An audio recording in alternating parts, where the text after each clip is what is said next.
VD. Satheesan Thiruvananthapuram railway സ്റ്റേഷനിലെത്തിയിരിക്കുന്നു. ആ ദൃശ്യങ്ങളിലേക്കാണ് നമ്മൾ ആദ്യം പോകുന്നത്. One quick comment, sir. One quick comment.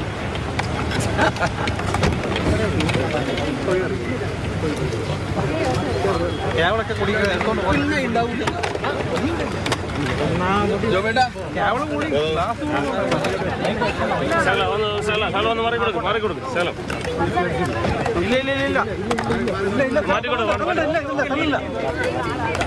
പോട്ടെ ആരും വെക്കില്ല പോട്ടെ.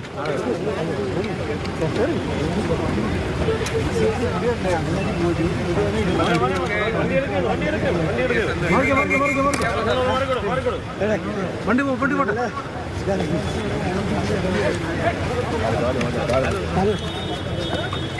മുഖ്യമന്ത്രി ചർച്ചകളൊക്കെ നടക്കുന്ന സമയത്താണ് ഇപ്പോൾ വി.ഡി. സതീശൻ തലസ്ഥാനത്ത് എത്തിയിരിക്കുന്നത്. ആ ദൃശ്യങ്ങളാണ് കണ്ടത്. പക്ഷേ ആരോടും പ്രതികരിക്കാൻ അദ്ദേഹം തയ്യാറായിട്ടില്ല.